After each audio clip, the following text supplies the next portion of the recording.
अस्सलाम वालेकुम नाज़रीन, आज मैं सिर्फ़ इस प्रोग्राम में मुसलमानों से मुखातब हूँ, ख़ास तौर से अफ़गानिस्तान के इशू को लेकर।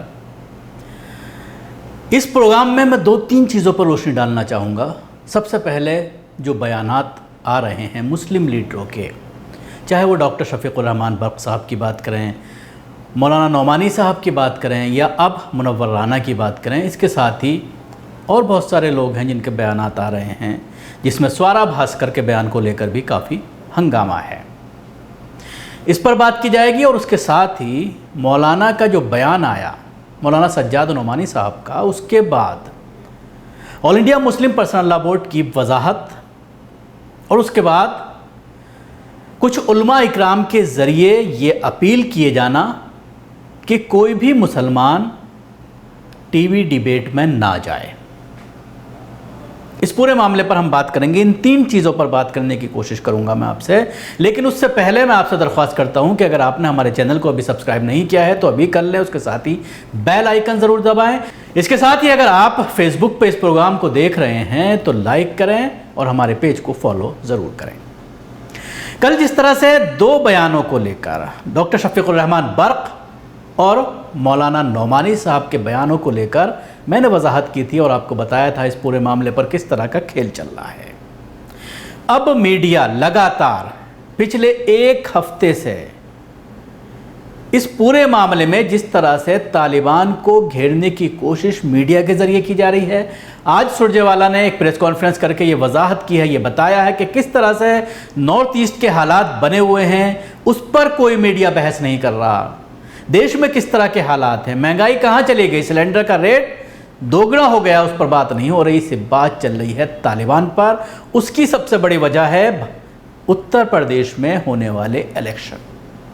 तालिबान के नाम पर मुसलमानों को घेरने की कोशिश की जा रही है। मुसलमानों को यह बताया जा रहा है, देशवासियों को, कि ये सब तालिबानी सोच के लोग हैं, ये तालिबानी समर्थक हैं। उसके लिए कई तरह के जवाब निकाले जा रहे हैं। सबसे पहली बात जो सोशल मीडिया पर चल रही है वो ये चल रही है कि जब इज़राइल और फ़िलिस्तीन की जंग होती है, जब फ़िलिस्तीनी मुसलमानों पर इज़राइल बमबारी करता है तो यहाँ के मुसलमान कांप उठते हैं।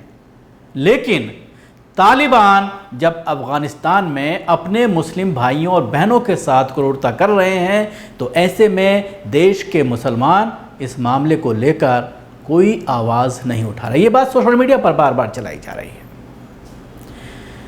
इसके साथ ही ऐसी चीज़ें भी सामने आ रही हैं कि जिस तरह से महमूद गजनवी अफ़गानिस्तान से भारत आया था और हमला किया था, उसका अंदाज़ा आज की पीढ़ी इन हमलों से, इन तालिबानियों से लगा सकते हैं। और इस चीज़ का अंदाज़ा लगा सकते हैं कि देश में, भारत में बुज़ुर्गों ने हमारे किस तरह की परेशानियां, किस तरह की मुसीबतें सही होंगी। इस तरह की चीज़ें सोशल मीडिया पर चलाई जा रही हैं और उसके पीछे जो लॉजिक है वो आप आसानी से समझ सकते हैं।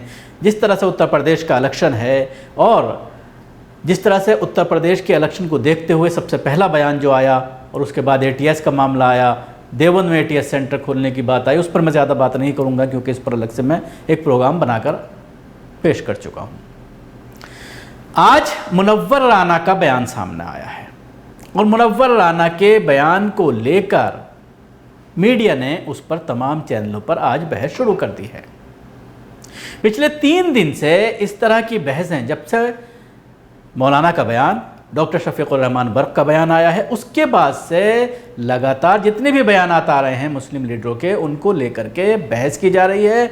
मौलाना मंजूर नौमानी के बयान को लेकर ये बताया गया कि मौलाना all India Muslim personal law board के मेंबर हैं, ताकि उनके ऊपर एक बड़े इदारे की छाप के ज़रिए न सिर्फ मौलाना को बल्कि पूरे इदारे को, पूरी मुस्लिम कम्युनिटी को टारगेट किया जा सके और हिंदू वोट बैंक को यूनाइट किया जा सके।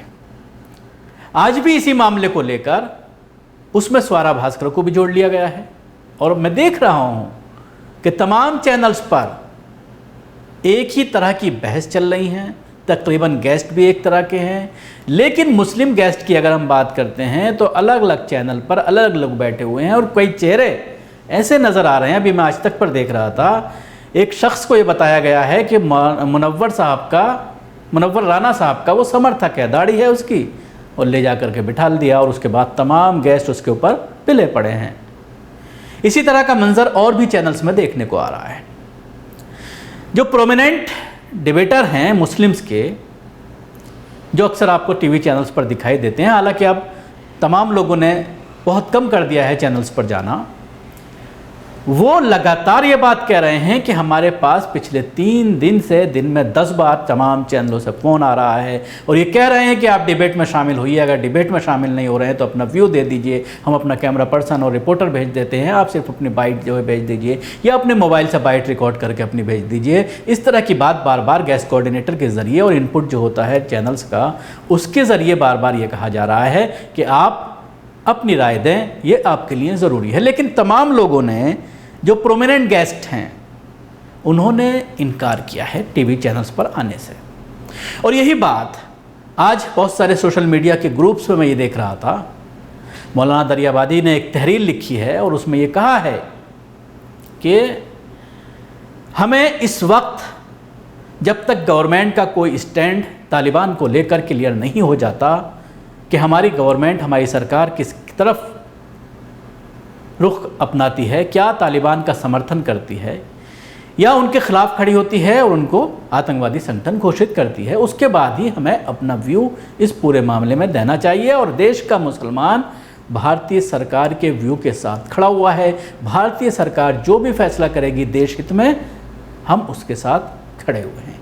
इसलिए इस तरह की चीज़ों को पब्लिक में नहीं लाना चाहिए, सोशल मीडिया पर इस तरह की चीज़ें मुसलमानों के ज़रिए शेयर नहीं करनी चाहिए या फिर टीवी डिबेट में नहीं जाना चाहिए, क्योंकि टीवी डिबेट में एकमात्र जो पहले से चला आ रहा है भारतीय मुसलमानों का, चाहे वो तबलीग जमात का मामला, आपने देखा होगा कि कोरोना के पूरे मामले को ख़त्म करने के लिए जिस तरह से तबलीग जमात का सहारा लिया गया, जिस तरह से सरकार की नाकामियों को छुपाने के लिए तबलीग जमात का सहारा लिया गया, इस वक्त नरेंद्र मोदी सरकार की विदेश नीति पर जिस तरह से सवालात खड़े हो रहे हैं और जो विदेश नीति के जानकार हैं वो बार बार नरेंद्र मोदी के ऊपर सवाल खड़ा कर रहे हैं कि ये सरकार पूरी तरह से विदेश नीति में नाकाम रही है और अपने पड़ोसियों के साथ अच्छे ताल्लुकात बनाने में, अच्छे ताल्लुकात खड़े करने में सरकार की नीति, सरकार की पॉलिसी पूरी तरह से सिफर रही है।